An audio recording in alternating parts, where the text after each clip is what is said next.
I grew up in a family of musicians, and it was no surprise that I would pursue a life in music. I started singing professionally when I was 16, and since then, music has taken me to different parts of the globe.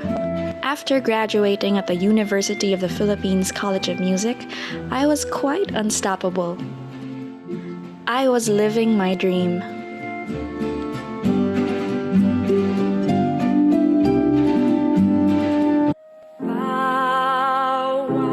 I've been doing theater, as well as television, and my own series of concerts and performances.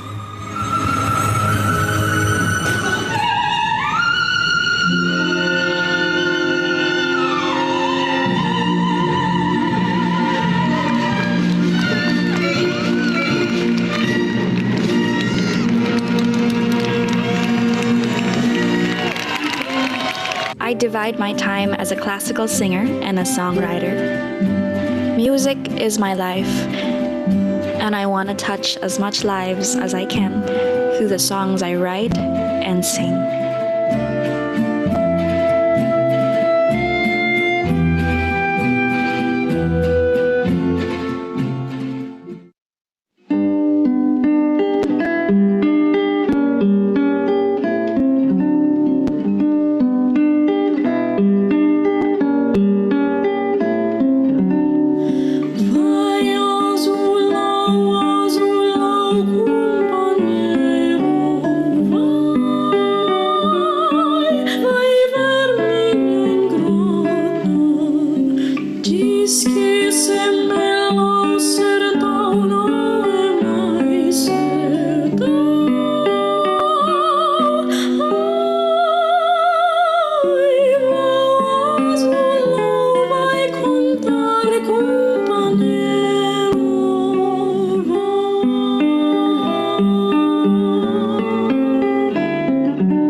Okay, so good evening, everyone. My name is Jesselton, and I will be your host for tonight. On behalf of the JPO family, we'd like to extend a warm welcome to everyone tuning in for tonight's broadcast. We hope that everyone is doing well and staying safe indoors. A friendly reminder to maintain good hygiene at all times and maintain social distancing when heading out. As we like to continue improving your experience with us, please help us achieve this by completing the poll that will be published during the broadcast. If you have any questions, please feel free to type them in the Q&A section below. If you have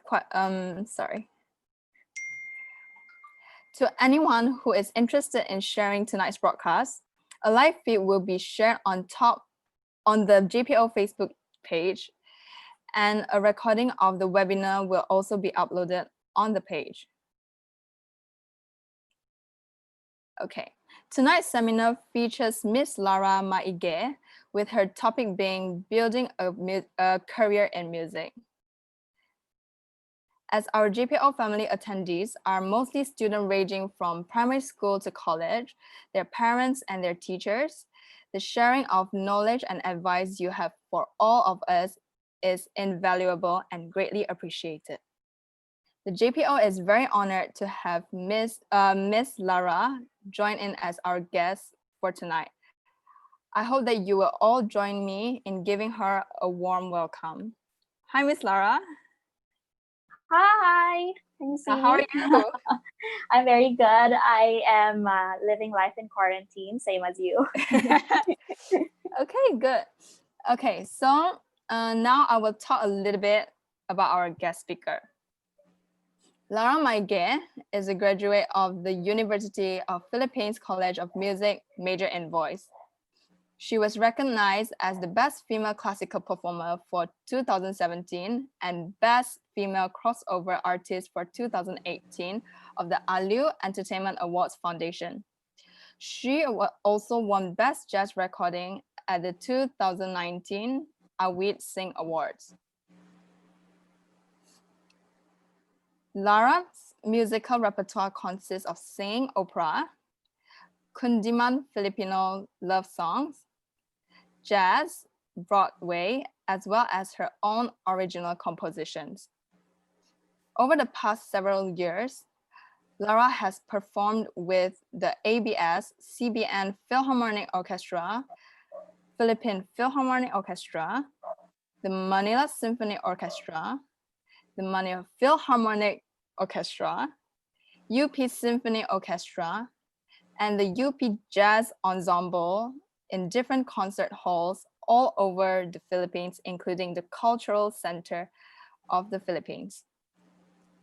Her composition, Sayo na lang ako, interpreted by singer and actress Karil, led her to the top 5 finalists in the songwriting competition called the Philippine Popular Music Festival, PhilPop, headed by Ryan Kayabia and Manny V. Pangilinan in 2013. In 2015, Lara became one of the top 12 finalists in PhilPop with her composition Nasaan.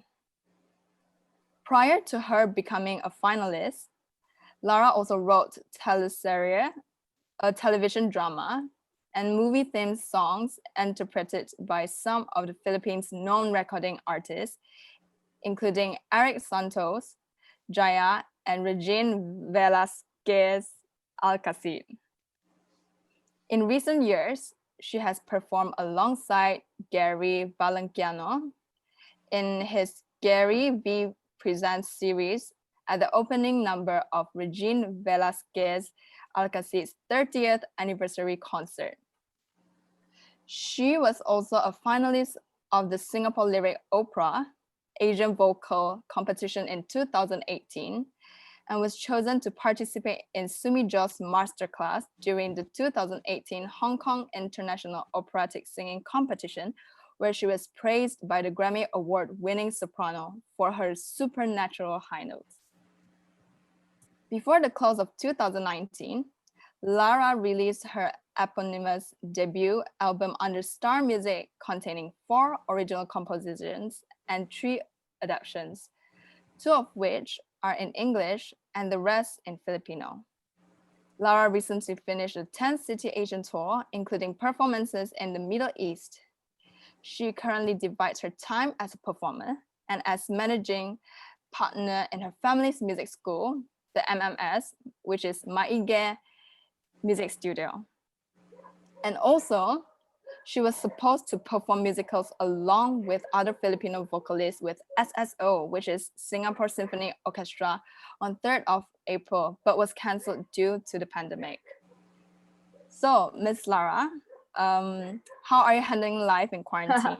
And how did you feel when you heard the SSO performance was cancelled? Well, I must say first, Chin, that you pronounced all the Filipino names quite well. So congratulations. Thank you. You can breathe. You can breathe now. That was really hard. I'm sure that was really hard. But, Yes. So I want to say that I'm handling it pretty well. It's been challenging, of course, for all of us. Yes. And as a performer, yes, a lot of performances were canceled, particularly major ones like what you said with the Singapore Symphony Orchestra. Of course, I was really looking forward to it. Yeah. A few days before our flight. So I was really prepared, but I was also preparing myself for. I was also preparing myself for cancellation. But I'm devastated, but at the same time very grateful because I could have flown to Singapore and I would have been stuck there without anyone with me, right? So I still feel very grateful and positive that it will happen again in the near future. But for now, the most important thing is I'm safe here at home in Manila, and I'm so grateful that we have the same time zone. Yeah. We share the same time, and with our business, we have a small music school here in Manila, and summer basically is our busiest. But of course, we had to suspend operations. But in a way, I'm very grateful for the kind of rest it allowed me to have. I realized that I've been living a very busy life, so I'm very grateful to have this time for family, that we're all healthy. But of course, we continue to pray for the world and everyone affected by the virus. We pray for a miracle and an expedient halt to the spread of this virus. Yes, so that's a lot of feelings. Yeah, I see. Okay. Can you talk a little bit about the video that we watched at the beginning of the broadcast? Okay, so the first video is actually an old one. I used it for an Asian tour in 2018, and we use that to introduce me to a foreign audience. And I have to update that. We didn't have much time to update it, but the second video, actually the last 2 videos, were actually my quarantine outputs. The second one was it's very special to me because it's a song that we grew up hearing from my mom. That was my brother Franco Maigue, who's been living in Paris for I think 5 years now. He's studying classical guitar, and we decided to do this piece because it's very close to our hearts, and we would hear this song in my mom's concerts with my uncle flutist Tony Maigue performing with her. I think my uncle Tony was a guest in your show a few days ago. Yes, yes, he is. But the third video, I hope your ears were prepared for it because my favorite composer is Mozart, and I really wanted to come out strong after this pandemic, and I made this quarantine period my time to learn new repertoire. And Mm. one of my goals before I turn 30 is to sing this concert aria. This is so, and I before this is right before um, the extreme the quarantine even began. The day before, I was working with my pianist, and I started filming it.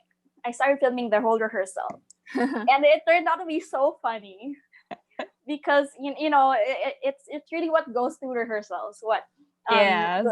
they're very repetitive and it's tiring.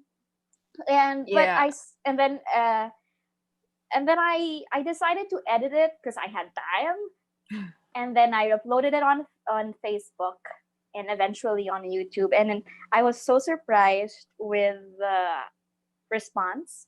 Mm. Um, so and it was so nice because they found it entertaining, but at the same time, I was able to introduce this aria again because I'm not a Yeah. lot of it's performed very rarely, and it's really hard as you can see. Yes. Yes. It has a G6 that it's kind of it can be painful to the ears, but I love it. I love how challenging it is. So that's why I included it in the video. So I hope you liked it. Oh yes, I liked it. Okay. So what inspired you to pursue a career as a soprano? um, so I was born into a family of musicians. As you can see, this is my Yeah. childhood Oh in the yeah. picture. Yeah. That's my brother on the ukulele. We'd be dancing and singing. Ah. That was our childhood, really. And both my parents and even my uncle are professors at the University of the Philippines College of Music. Mm. My parents actually met at the College of Music, and my dad was a trumpet and conducting major, while my mom was a piano major, and she shifted to voice. Being Oh. classmates led to a marriage and four children who were required to take up piano lessons at a very young age. And um, not just required, we were Nazi'd. No, not kidding. No, we were, well, it was, I think I started playing the piano, learning how to play the piano, kinder. I was in kinder. And um, when we were teenagers, that's when we knew what we kind of wanted to do in life. I knew from then on that I wanted to become a soprano like my mother. All my life, I watched her perform. So my way of asking her to teach me, I believe I was in first year high school or grade, I think sixth grade, that I asked her to teach me because I wanted to join the national competition, the national music competition for young artists. I was 12 at that time, and I was so determined. I didn't um my brother, who was a classical guitarist, won in his category that time. So I really wanted to join. I don't know what I ate. I just wanted to join. And I didn't reach the finals, and I cried so much. But that that was the beginning of my soprano life, really. Ever since then, I never stopped performing. Fast forward to now that I'm almost 29, I'm still doing what I love. So yeah, I've been singing all my life. So I'm very, very grateful. Wow. Wow. Okay. So, okay. What made you cross over from classical to different genres? Mm. Um, okay, so I was very much exposed to classical, particularly classical, Broadway, and jazz music. And as a little girl, I would tag along with my parents in their rehearsals. I would regularly watch my dad conduct his jazz orchestra, or sometimes when he would conduct the orchestra for a Broadway musical. So you can imagine a little girl like me coming to rehearsals every day, just watching, watching and going around the theater. I would wake up. I remember I would wake up to chamber music rehearsals when my mom, my uncle, and my other uncle, who's a guitarist then, would rehearse for their concerts as a trio. It was voice, guitar, and flute. And being exposed to all these different musical forms allowed me to love every single genre and have a certain identity for each one. My foundation is classical, definitely, but being exposed to different genres helped me develop, I think, an ear for what type of sound I need to produce for a certain musical type. Having the classical foundation truly allowed me to explore my range and my voice type. Mm-hmm. And Chin, are you familiar with Ellen DeGeneres? Yes, a bit. Okay. But she did say that the best singers are in the Philippines. So you can imagine you can imagine though how hard it is to have a singing career in a country where everyone sings well. Yeah. But having a solid classical foundation with the ability to be versatile really helped me survive. Like the performance with the Singapore Symphony Orchestra, I guess I was chosen to be part of it because I could sing Broadway, and also when I do shows, my repertoire ranges from singing arias to singing a popular Broadway song, to doing a bit of jazz.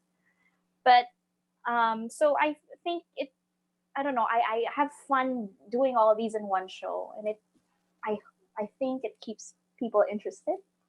And let's face it, it's quite difficult to make a career as a performer in the classical music scene in a country where there aren't a lot of venues for it. Along the way, I discovered that there are so many career options in music, but again, I never planned on, doing a lot of genres. But I always had a goal of making it into the industry. I see. Okay. Nowadays, there's a lot of ways to train and practice to be a young musician. Can you give a brief example of how you train as a performer? Okay, so I believe most of our viewers are young members of the orchestra and instrumentalists. Yeah, I was actually nervous. I mean, because I was talking to instrumentalists. I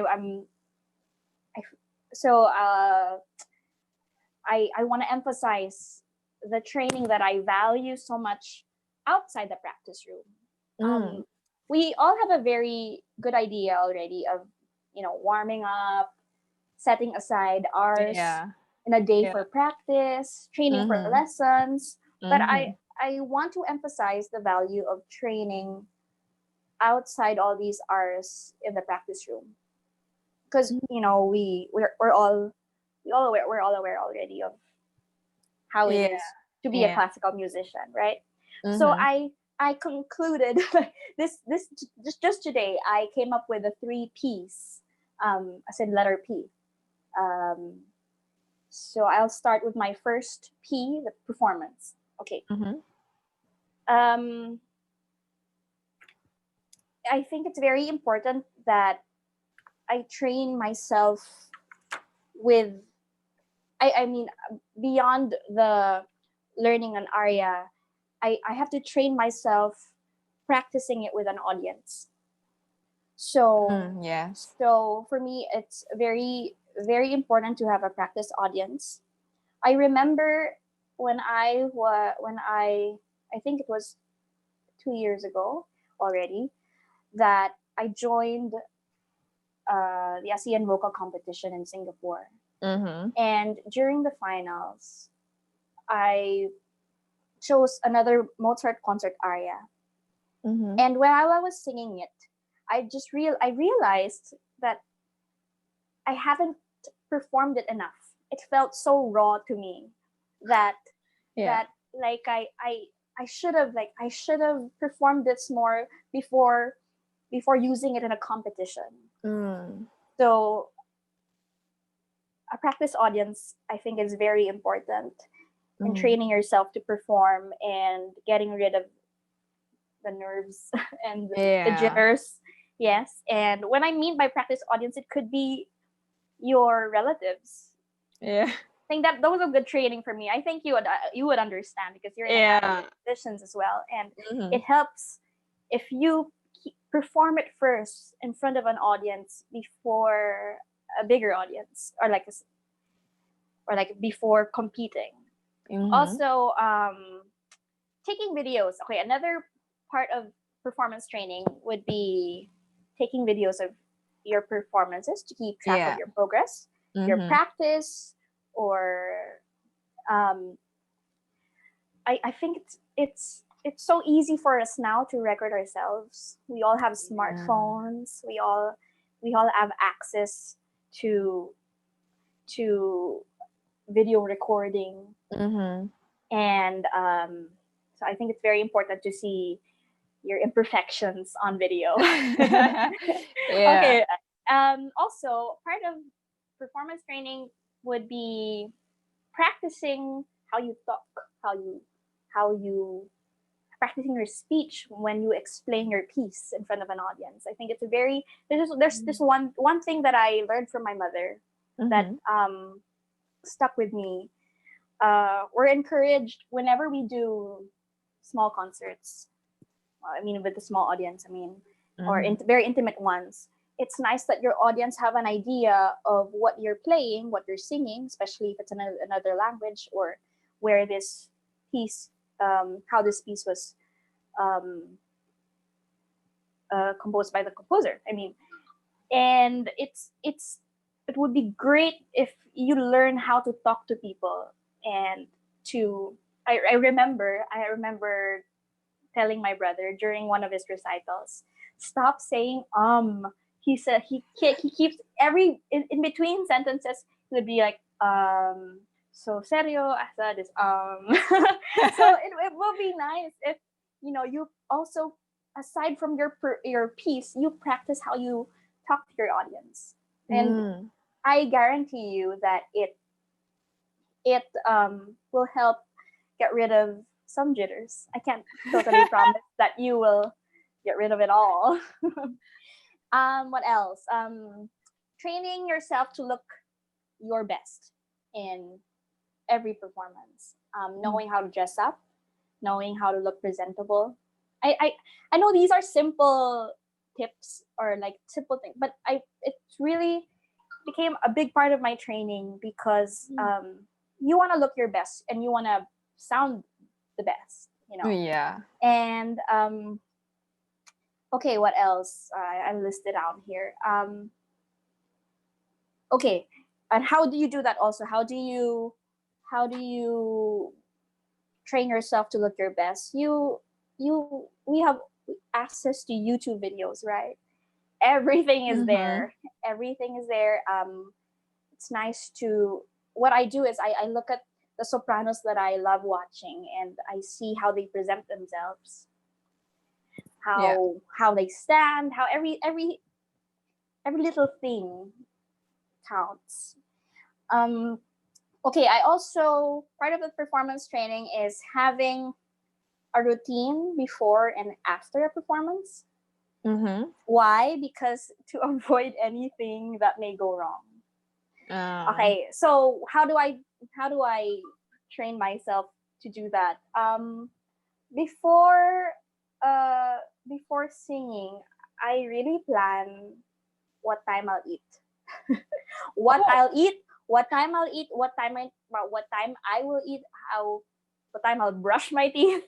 Because okay, there are, we all know that there are certain things that happen in a performance where you can't explain what just happened to your audience, like, or Ah. like a wardrobe, malfunction, Yeah. acid reflux, food poisoning. Oh, that's the worst. Oh I mean, yeah. it can greatly affect your performance, but you can never tell your audience what just happened. Yes. How Yes. do you like that's like a big no in performing, and like you will make excuses before playing or after playing.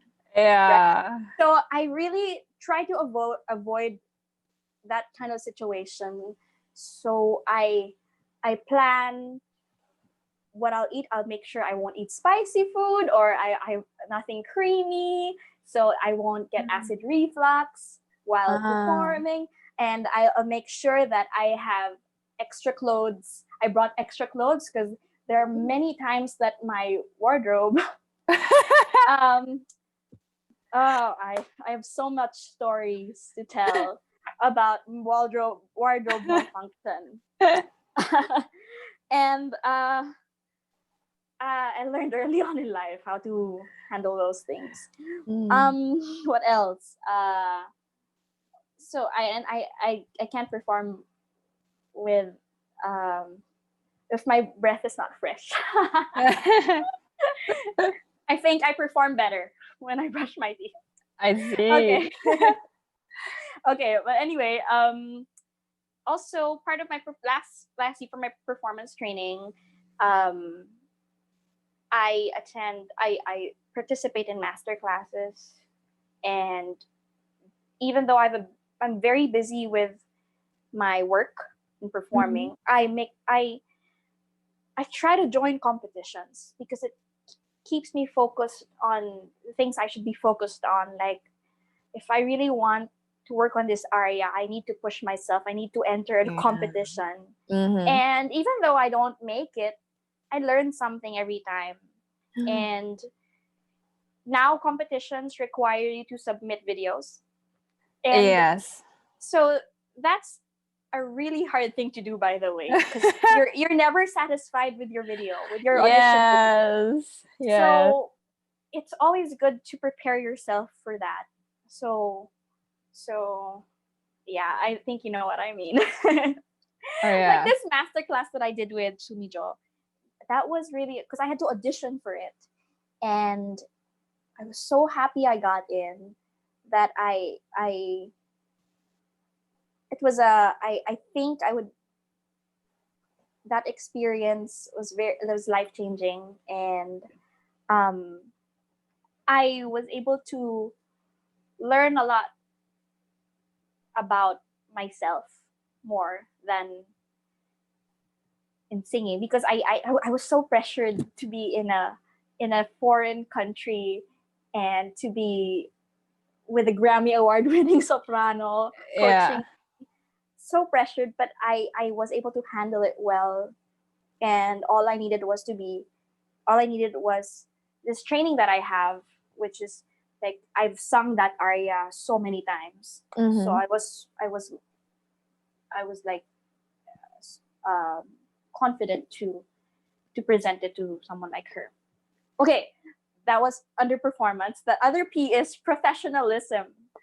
Okay, part of my training as a performer is I want to be professional, and being professional means that you just have to be punctual.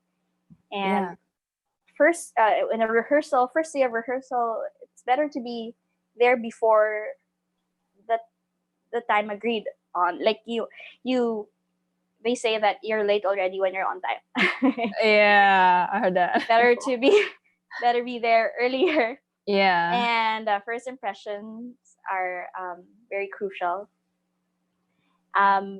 Being prepared before rehearsal, knowing your part, and knowing your part, and even beyond that, you sometimes it's nice to know their part as well. Yeah. It's very important, of course. Um, with this, you have to gain a lot of people's trust, and how do you gain their trust? It's through your output. So you have to be really professional. And lastly, last P, my last training P is people. You have to build good relationships with people, and Yeah. people around you. And like whenever I have I've built relationships with a good relationship with my pianist, because it's easier to communicate what you wanna, you know, in a musical piece. It's easier to communicate with someone you're comfortable with. Um, and I really listen, and I give so much importance to what they think.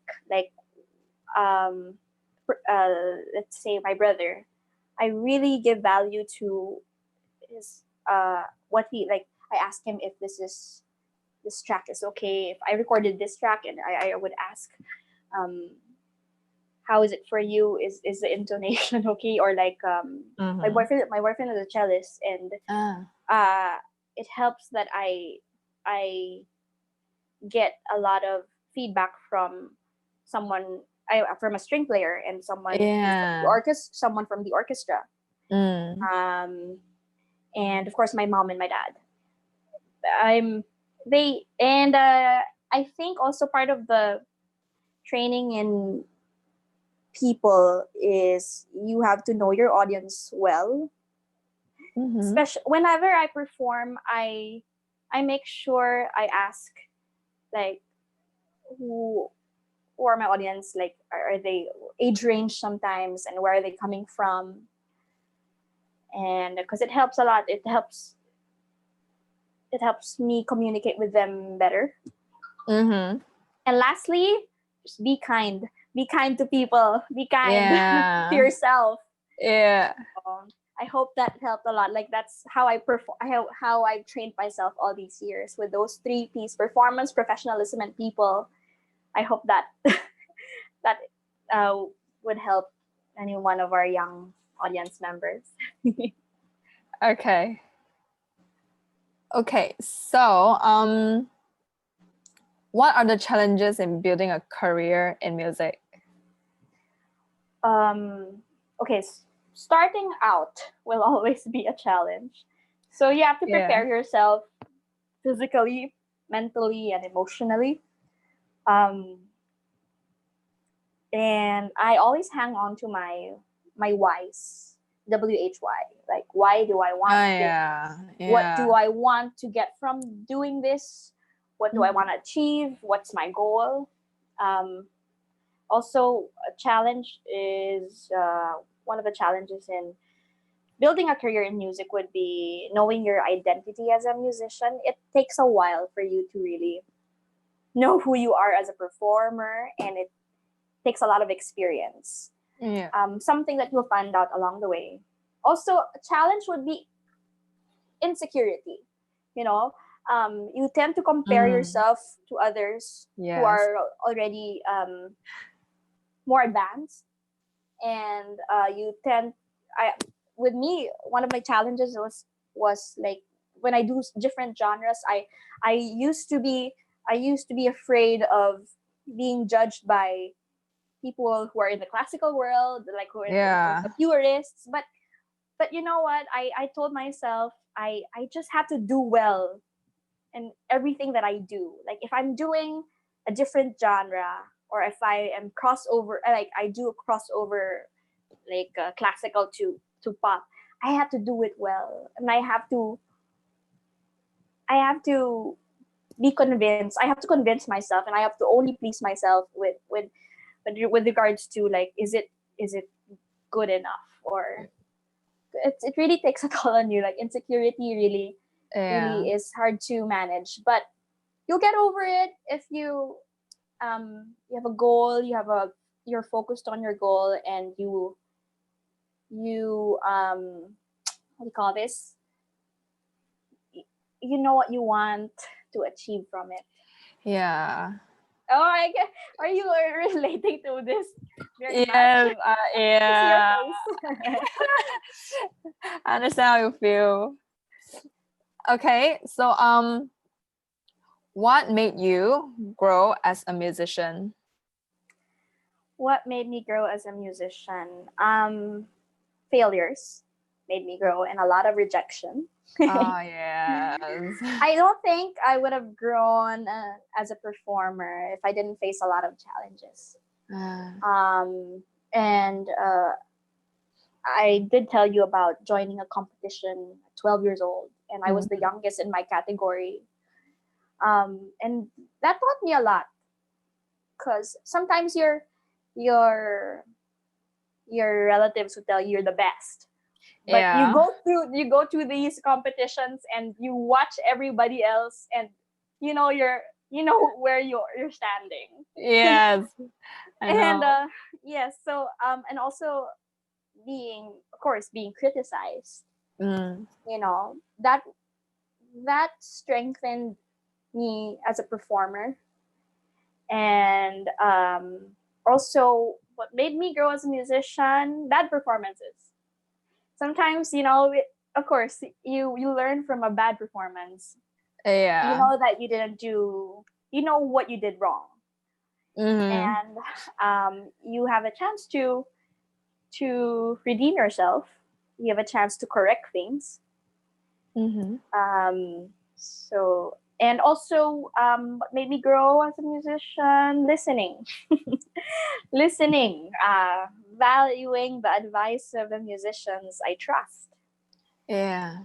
And sometimes, because sometimes when of course, you tend to get hurt when your colleagues or the people who matter to you tell you that uh, you did something wrong. But Yeah. if you just really listen, and you know that they mean well, they care about you, and they want you to be better than that, then the only thing to do is to listen.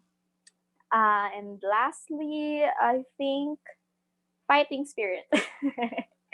Yes. um, yeah, I only became strong because of my failures. So I was able to equip myself with these good and bad experiences. Yeah. Okay. So we have to move on to the Q&A. Oh, Q&A. Okay, sure. Yes, Q&A. Okay.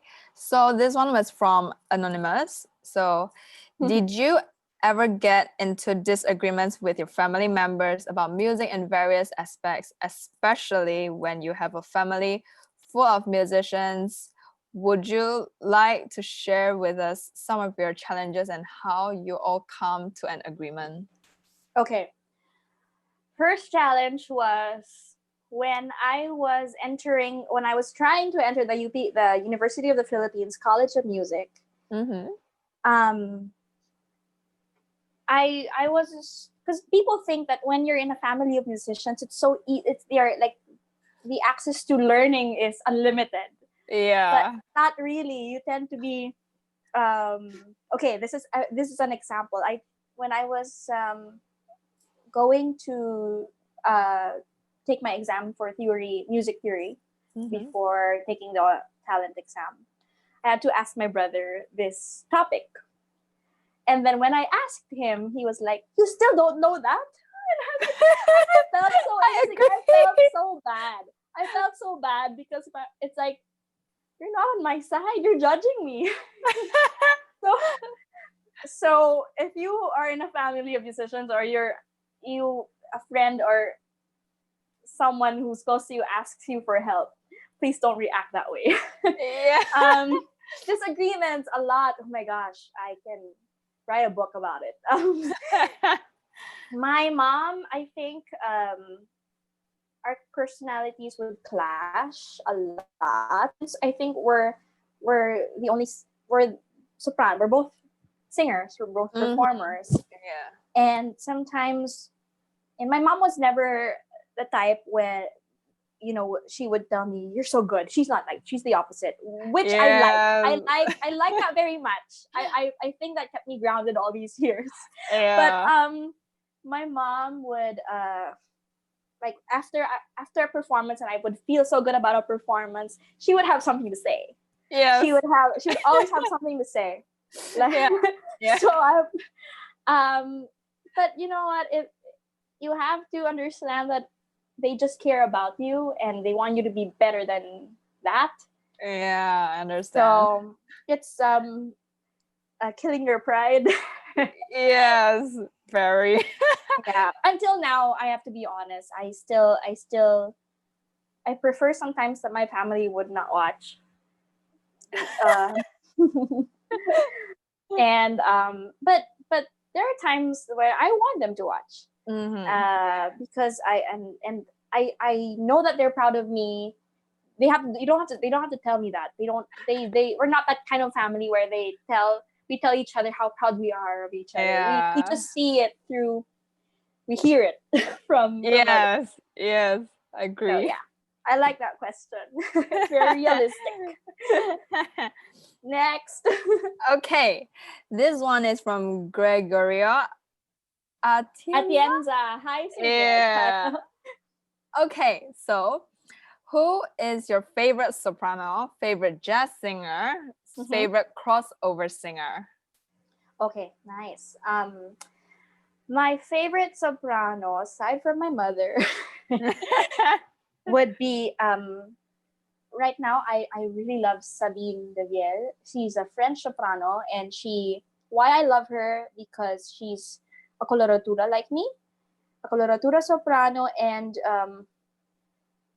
I I veer towards sopranos that have the same, that I mean, when their repertoire is something that I like, I get really excited watching their videos. So Sabine, she is a favorite right now. So I love singing her repertoire.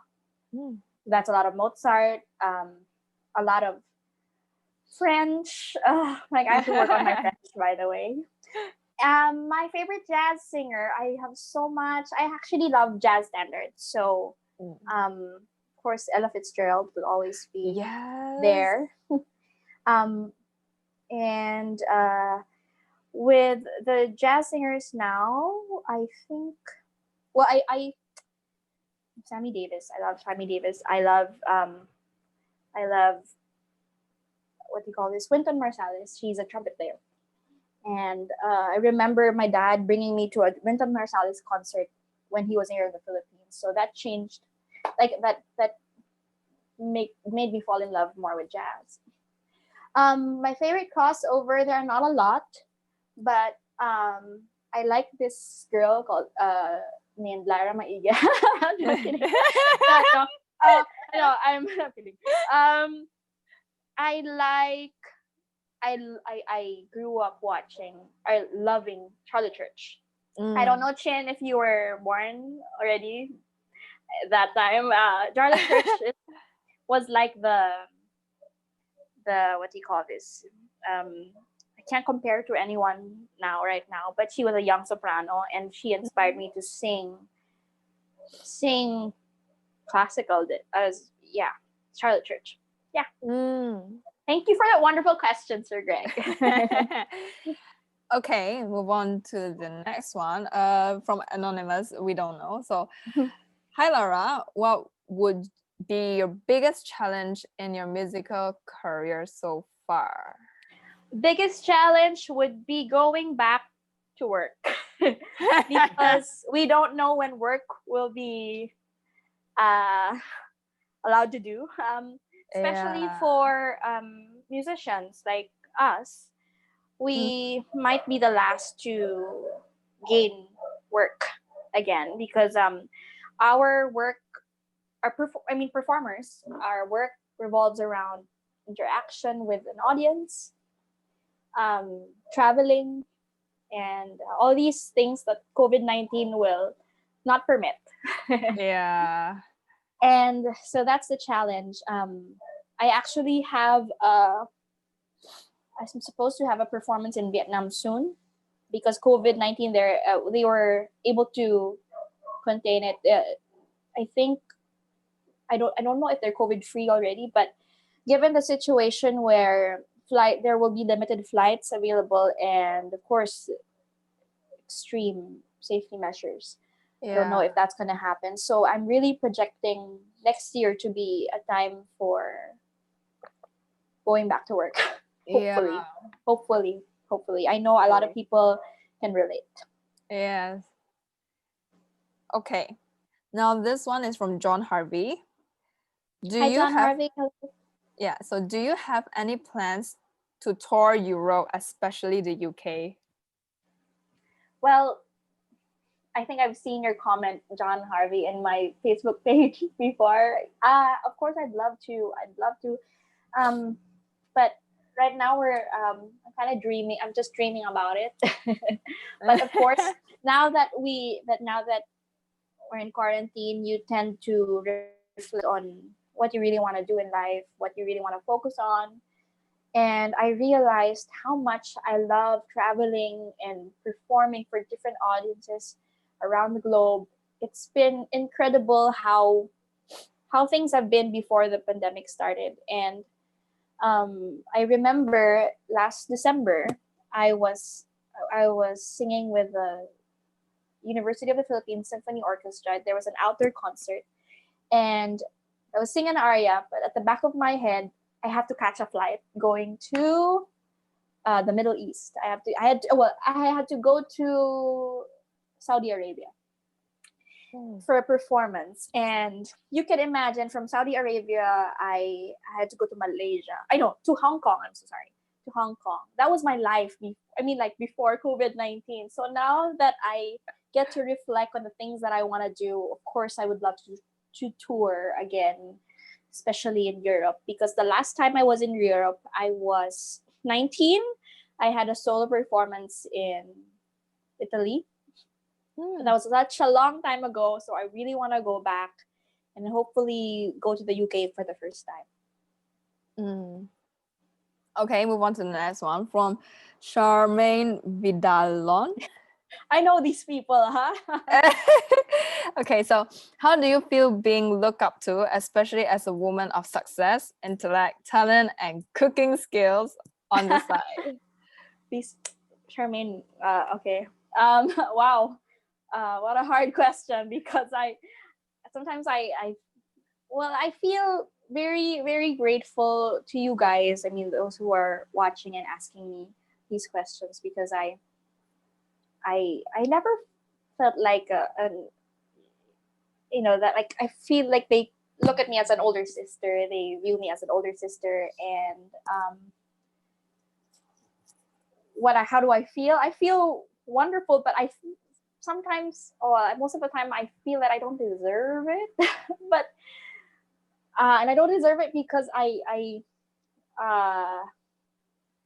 feel like I haven't focused enough on building my community.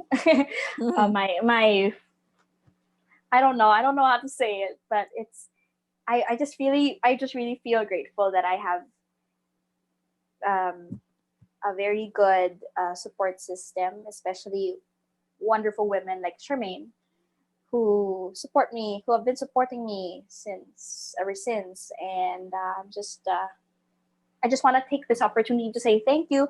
I think Team Lara Maigue is also viewing. So hi guys, hi Charmaine, thank you so much. I didn't even answer the question.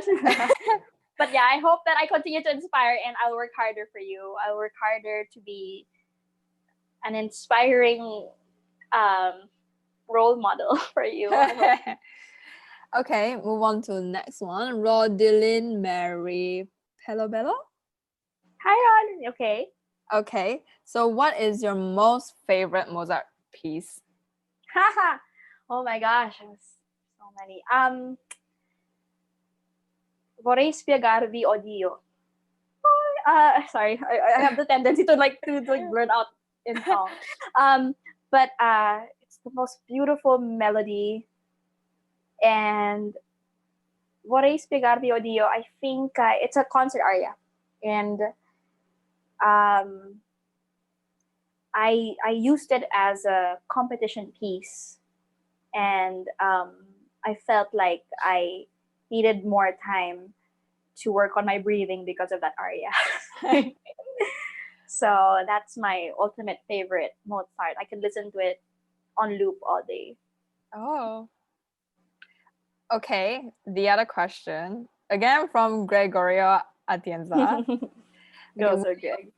Will you follow in your parents' footsteps and also marry a musician or musical artist? I'm sorry. That's not my question to answer. I'm sorry, because well, I am in a relationship with a musician, and I think I don't see myself being with someone who does not understand music the way I do. Um, and I really find it so helpful and so comforting to be with a musician, with a classical musician, of um, because of the things that I don't need to discuss. Like I mean, if we, how do I put it? There are things that are easier to discuss. I mean, with Like a classic, communicate. communicate with a classical musician, and it helps me with my performances whenever I need. I don't just need a support system. I need someone who would tell me Like what I did wrong. suggestions. Yeah, Yeah, advice. opinion. And yeah. it really matters. I mean, it's so important that it comes from someone who's not a singer as well, Oh, but yeah. someone who is heavy on the orchestra side. I mean, Yeah. and solo. I mean, and my boyfriend being a cellist complements a soprano with a very high voice. I don't think I'll go well with a violinist. Okay, the other questions are this one anonymous. So, what opera production and role you had sung and performed before? Is it something like Carmen or did Zilberfloor, Tosca, Aida, and etc.? Well, being I knew early on in life that I didn't want to pursue a life of an opera singer, and that's because of my voice type.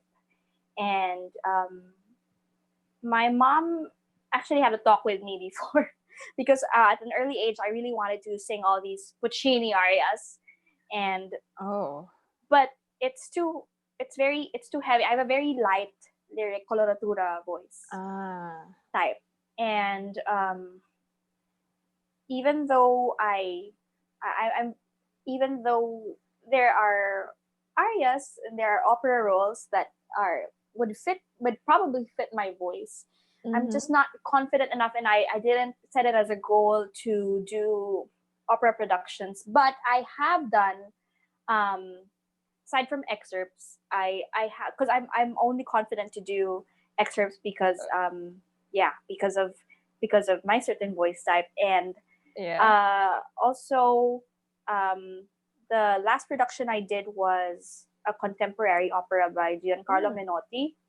I liked it because, well, in the Philippines, not a lot of don't have an opera house, so we also don't have a lot of opera productions. It's a very rarely staged, and I did the medium. I did the role Monica, and I loved doing that role because I was playing a little girl, and it was it requires an intimate audience, and it's just an hour long, and the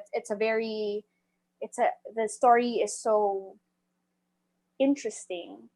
And right now, but of course I have dream roles. I do want to be Olympia in Tales of Hoffman, but I am working on that because those are I of course base it on the arias that I really want to do. But if I can't do Carmen because I have too much, the role is very heavy. Not a mezzo, and what I do is I sing a lot of like everybody knows the Queen of the Night aria, the in Magic Flute. So, but I do sing it. I do sing it often in performances, but I've never sung it with that role because again, it requires a dramatic coloratura. It's heavy and light at the same time. So I don't think my build is enough. So I that's why I love Mozart, because there are the repertoire. I mean, like there are pieces that are very friendly to my voice type. Okay, so the last question from Anonymous again. Okay, so what is your thoughts and point of view after attended Sumijo's masterclass? Again, sorry. What is your thoughts and point of view after attended Sumijo's masterclass? It was such a fun experience. You know why? Because I actually have a clip on my YouTube channel where parts of my, what do you call this, masterclass was recorded on a phone recorder. Yeah. And I realized, well, she did tell me that I have a very light voice. Yeah. And I just really needed someone to tell me that too. So I won't push myself to, because there's a tendency also to what do you call this, to destroy your voice by singing repertoire that's not for your type, for your voice type, or maybe I'm not mature enough to do it. And I realized that I really have to work on my French. She told me that it's very good, but your French is bad. And I completely agree, because I've always been scared of it. I've taken classes already, but it's not enough. Foreign languages, I love singing them, but French is really a tough one for me. But at the same time, I learned those little things that I took for granted, especially with, I just realized that I was doing something wrong with this aria, this particular part of the aria. I need to work on my breathing. I need to, those small things that just needed to be addressed. And again, I'm so grateful, because not every day that you get to work with someone like Sumijo. Oh yeah. And yeah, it actually inspired me to join another competition. She told me right after this was right after the masterclass. She told me, because I was also watching the Hong Kong International Operatic Singing competition during that time, and then there was a young Russian soprano who sang Mozart's Queen of the Night aria. And she told me, she really gave me advice, and I felt so nice, because she remembered me even right after that. And she told me that I'm a supernatural meaning I'm an alien. not like supernatural. It's really like you're not human with my high notes. That really gave me, like, that made me realize that maybe I should focus on my strengths, and that those are my high notes while they're still there. Yeah. Okay. So that's it. Okay.